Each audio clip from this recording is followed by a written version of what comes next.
ነው ማንንም አይመስሉም። አዎ አምሳያ የለውም ብለህ ታምናለህ። ነገር ግን እነኛ አካላት ደግሞ አሉት ብለህ ታምናለህ። ሀባሾች ጋር ደግሞ ስትመጣ ከነይንን አያምኑህም፣ ከነይንን አይቀበሉህም። አዎ አዎ ሜታፎር አድርገው ነው እንጂ የሚያስቀምጡት አንተ እንደምትለው የእጅ እግር ያለው እንደዚህ እንደዚህ ይሄ ጣዖት ነው ነው የሚሉት። ስለዚህ ልዩነት አላችሁ።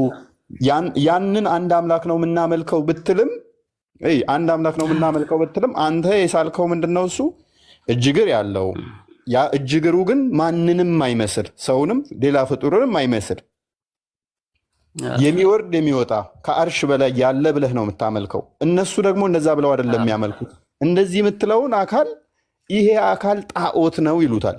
አንተ ደግሞ አምላክ ነው ትላለህ።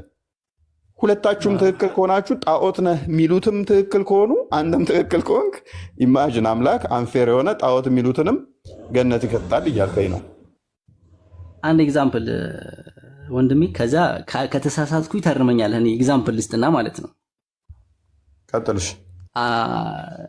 ኦርቶዶክስ ማርያምን ታማልዳለች ብሎ ያምናል። ጴንጤዎች ደግሞ አታማልድም አሉ። እንደዚህ ሲሉ አንተ እነዚህን ሰዎች ወደ ትስባቸዋለህ ማለት ነው። ታማልዳለች፣ ኑ ወደ መጽሐፍ ቅዱስ ላሳያችሁ ብለህ ነው የምትመልሳቸው። እኛም ደግሞ አላህ እግር የለውም፣ አይ ምንም የለውም፣ አይ አለው ፈጣሪ ወደ ሰማይ ምሳሌ ስንሰጥ ማለት ምሳሌ ስንሰጥ ማለት ነው። ተመጣጣኝ ምሳሌ ብንሰጥ በጣም ደስ ይለኛል። ለምን መሰለህ? አዎ እኛ ማርያም ታማልዳለች ብለን እናምናለን። ማርያምን ብቻ ሳይሆን ሌሎች ቅዱሳንም ምልጃን ያማልዳሉ ብለን እናምናለን። ያው እናንተም መሐመድ እንደ ሸፋ እንደሚሆንላችሁ ታምናላችሁ። ምልጃ ማለት ሸፋ ማለት ነው። ስለዚህ ቅዱሳኖች ያማልዳሉ። ልመና ማለት ነው። በቃ ምንም አዲስ ነገር የለውም። ጸሎት ማድረግ መለመን፣ እንደዛ ነው። እነሱ አታማልድም። ይሄ መሰረታዊ የእኛ ዶግማችን አይደለም። እንደው መሰረታዊ የሚባል ዶግማ እንኳን አይደለም።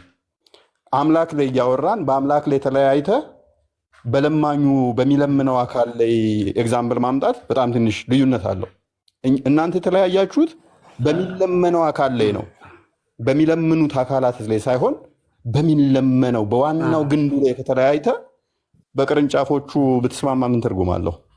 መሐመድ ሸፋ ይሆነናል ብላችሁ ብትስማሙ ምን ትርጉም አለው? በግንዱ ከተለያየ ቅድሚያ በግንዱ ተስማሙ።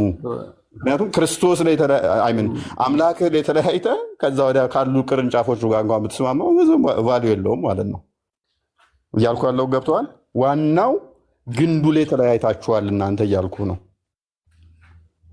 አልተለያየንም ሀቢቢ፣ እንደዛ አይደለም። አልተለያየንም ማለት እንጂ ቀደም እኮ ስሊፕ እንደተለያያችሁ እኮ አስረድቼ ነበር። አንተ የምታመልከው አምላክ እንደዚህ እነሱ ደግሞ እንደዛ አይደለም እያሉህ ነው ብዬህ ነበር። ይሄ ነቢያችን ይሄንን አውቀው ይሄ እንደሚፈጠር አውቀው መለያየት ለ73 መለያየት ይኖራል። ያ መለያየት ሲኖር ደግሞ ወደ ቁርአንና ወደ ሐዲስ ተመለሱ። የተለያየ በጣም ጠማማ ሰው እንደሚመጣ በጣም ወደ ኩፍር የሚስብ ሰው እንደሚመጣ ነግረውን ወደ ቁርአንና ወደ ሐዲስ ተመለሱ። ስትለያዩ ቁርአንና ሐዲስ አንድ ያደርጋችኋል። እኔ ያን ሰው አሁን ይሄ ሰውዬ እኔ በዛ አመንኩኝ እሱ አይ እንደዚህ ነው አለ። ይሄንን ነገር የሆነ ሼህ ወይ የሆነ ተልእኮ ያለው ሰው ወደ ውስጣቸው አስገባ። ተምሮ ነው ሲማር አንድ ተልእኮ ያለው ሰው ወደ ውስጡ አስገባ። ይሄ የማይሆን አስተሳሰብ አመጣ። ይሄ ሰውዬ የማይሆን አስተሳሰብ ስላመጣ ተለያይተናል፣ በቃ ተለያይቻው አይሆንም እና ወደ ቁርአንና እስከሚመጣልህ ድረስ ወደ ትክክለኛ ወደምታስበው እምነት እስከሚመጣ ድረስ ወደ ቁርአንና ወደ ሐዲስ ደጋግመህ አንዳንድ ያፈነገጠ ሰው ጩኸት ቢያመጣ ምንም ቢያመጣ ወደ ራሱ እስከሚመጣልህ ድረስ ደጋግመህ ሞት እስከሚመጣ ድረስ ሐታ የእትየከል የቂን አይደል ያለው ሞት እስከሚመጣ ድረስ ሁልጊዜም ወደ መረጃ እንዲመጡልህ ትጣራለህ። ፈጣሪ ያለው ሲሆን ወደ መረጃ ችግር የለውም እኮ መጣራት እኮ ከሙስሊሞቹ ጋር ብቻ ሳይሆን እኮ ምን አለ መሰለ ስሊፕ ክርስቲያኖችንም እኮ እስከ መጨረሻ ልጠራ ትችላለህ እኮ። ሙስሊም እንዲሆንልህ ጎረቤት ክርስቲያን ካለ ቤተሰብም ካለ እኮ አትሊስት ሙስሊም ስትሆን እስልምና ትክክል ነው ብለህ ነው የምታምነው። ስለዚህ ጎረቤትህንም ሆነ የሆነ ዘመድህን ሙስሊም እንዲሆን እስከ መጨረሻ ልጠራው ትችላለህ። እስከ መጨረሻ ማለት ሰንፈህ ልታቆም ትችላለህ። ነገር ግን ስታወራ እስከ መጨረሻ መጥራት እንዳለብህ ነው የምታምነው።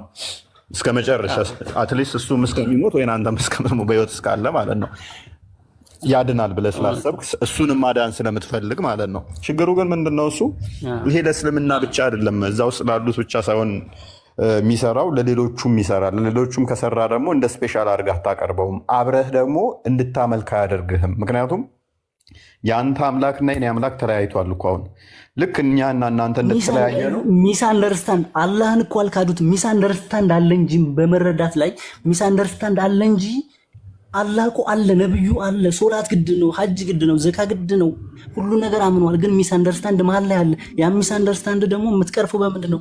አብረህ ዘላለሙ ወደ አንተ በመጥራት ወደ ሀዲስ ወደ ቁርአን በመጥራት እኮ ነው ይሄን የምታስተካክለው ወንድሜ። ሚስ አንደርስታንድን እንደ አሁን አላህ የለም ወይ ደግሞ አላህ አሁን ለምሳሌ ወይ እንደማይስተካከል እኮ ነገረህ እኮ እንደማይስተካከል እንደሚከፈል ነገረህ። ይስተካከላል ብሎ ቢሆን ኖሮ ሜይ ቢ ያንተን እንጠቀም ነበር። አንድ እንደማይስተካከል ነገረህ፣ እንደሚከፈልና 73ቱ የገሃነም እንደሆኑ ነገረህ። የገሃነሞቹም አብሬያቸው ትክክል ነው። በስም ብቻ ነው የተገናኛችሁት ከአላህ ጋር። በሌላ ጉዳይስ ምን ሆናችኋል? አሁን በስም አይደለም። ቆይ ወንድሜ ትገባለህ።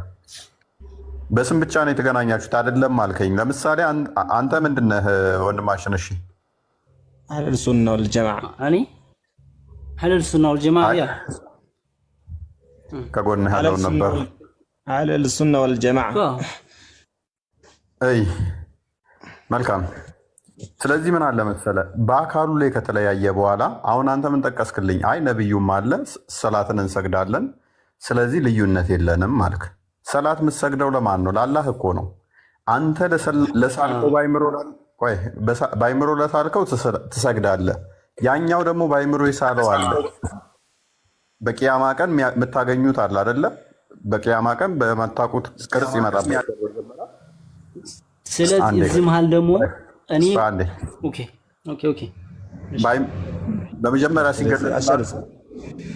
በመጀመሪያ ሲገለጥላችሁ በማታቁ ቅርጽ ነው የሚመጣው። በኋላ ግን ሲመጣላችሁ በምታቁ ቅርጽ ነው የሚመጣላችሁ አይደለ?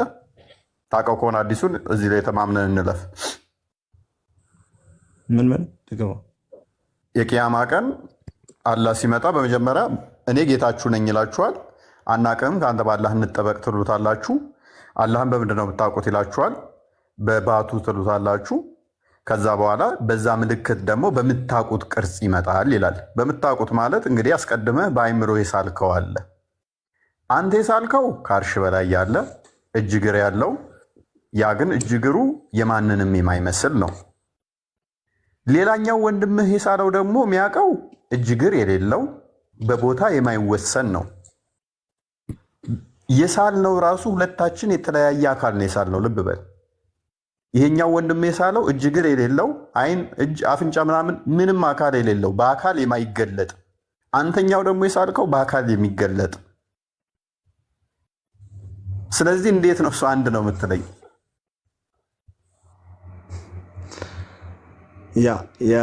ያረዳ ችግር እንጂ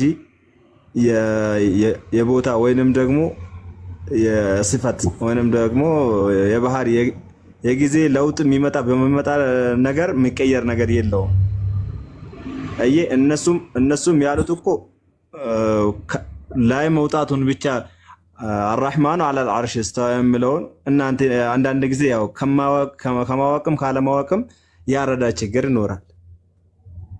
ያ ደግሞ ተረድቶ እስከሚመጣ ድረስ ደግሞ ያው ታስረዳዋለህ እስከሚረዳ ድረስ ማለት ነው። አሁን እያንዳንዱ ሰው እውነትን ደብቆ እንጂ እውነትን ስሜቱን ተከትሎ እንጂ ማንም ሰው ማያውቀው ሰው አይኖርም። እርግጠኛ ነኝ አንተም ስለ እስልምና በደንብ ታውቃለህ። ምክንያቱም ልታውቅ ትችላለህ። ምክንያቱም አንተ የተከተልከው ሰው አለ፣ ተከታይ ካለ ያን ስለያዝከ ማለት ነው በአንዴ ያንን ነገር ተረድተህ ለማምጣት ይከብድሃል እንጂ ወይንም ደግሞ ያንን ሰው የሚለውን ታሳቢነት አድርገህ ወይንም ደግሞ ተከታይ የሚለውን ችግር ለማምጣት ትቸገራለህ እንጂ ማለት ነው መምጣት አቅተው አይደለም የትኛውም ሰው። እውነት ግን ያው ተደብቃ አትቀርም። እውነትን ለመከተል መሞከር ነው። አንድ ጊዜ ምንም የነገርከን እኮ የለም ወንድማችን። ሜይ ቢ መልካም ምኞት እየተመኘህልኝ ይመስለኛል እንዳንተ ማለት ነው። ለእኔ ግን መልካም ነው ብዬ ባላምነውም እኔ እየጠየቅኩ የነበረው አንተ እኮ የራስ አቋም ውስጥ ሆነ ስታስበው ሌሎቹ ስህተተኛ ናቸው ብለህ ነው የምታምነው። ትክክል ነህ አንተ። አንድ ጊዜ አመለካከት አለ። ሌሎቹ ደግሞ ለምሳሌ አመዲያኖች የሚያስቡት አስተምሮ የአመዲያን ትክክል አለን ብለህ ነው የምታምነው። አንተ ሱፊያ ስትሆን ዋቢያዎች ትክክል አለም ነው የምትለው። አንተ ዋቢያ ስትሆን ሀባሾች ትክክል አሉም ብለህ ነው የምታምነው። መቼም አንተ ያለህን እዛ እምነት ውስጥ ሆነ ያኛው ነው ትክክል ልትል አትችልም። ይሄ ግልጽ ነው እኮ። ሀቢብ ምንድን ነው ያልከኝ? ምን መሰለህ የኔ ሀሳብ ምን እንደሆነ ታውቃለህ? ኦኬ ለምሳሌ ሙስሊሞች ሁላቸውም በቁርአን ነው አይደለም ያምኑት? ሐዲስንም ያምናሉ። በቁርአን ብቻ ሳይሆን ሐዲስንም ስለሚያምኑ በቁርአንና በሐዲስ ያምናሉ አይደለ? አሁን በሐዲስ ስትልም ደግሞ ሌላ ጠብ ይፈጥራል። አሁን በሐዲስና በቁርአን ተባባል። አሁን ና በቃ ተው እና አሁን ሌላ ቦታ ለማየት ሳይሆን በአጭሩ ይሄን ሀሳብ ለማስቆረጥ ኃይል ነው እኮ። አሁን ሐዲስ ስትለኝ ሺያዎች ለምሳሌ ቡሃሪን እንኳን ሙስሊም ያ ነው አይደለም? ሙስሊም በቁርአንና በሐዲስ የሚያምን ነው አይደለም? ቆይ የትኛው ሐዲስ ብዬ ልጠይቅ እችላለሁ። ምክንያቱም ሺያዎች ጋር ስትሄድ እነ ቡሃሪን እነ ሙስሊምን አይቀበሏቸውም። ቆይ ተው እሱን አትሄድ ተው። ለምሳሌ ቁርአን እሺ፣ ቁርአን ባጭሩ ወደ ቁርአን እንሂድ። ስለዚህ ሐዲስ አይቀበሉ ሙስሊሞችም አሉ ማለት ነው። ሐዲስ ማይቀበሉ ሙስሊሞች እንዳሉ እንስማማ። ሐዲስ የተለያያችሁ የምትቀበሉ አሉ። ለምሳሌ እነ ቡሃሪ ሌላ ጌም አትጫወተው። እፎይ ተው፣ ሌላ ጌም መጫወተውና አሁን እኔ ባልኩልህ መንገድ መሄድ ነው። ባልኩልህ መንገድ ለምሳሌ ሀሳቤን ለመረዳት ሞክር። እሺ ቀጥል። በቁርአን ነው አይደለም እናምነው? እሺ በቁርአን ታምናላችሁ። በቁርአን ብቻ ደግሞ አምናለሁ ካልክ ቁርአን ደግሞ በቂ አይደለም። ገባኝ። ቆይ ተቀበለኝ። ሀሳቤን ለመረዳት ሞክር። አታቆራረጠኝ ዝም ብላ ማለት ነው። እሺ ቀጥል። ሙስሊም ማለት ያው ቁርአኑን የሚከተል ሰው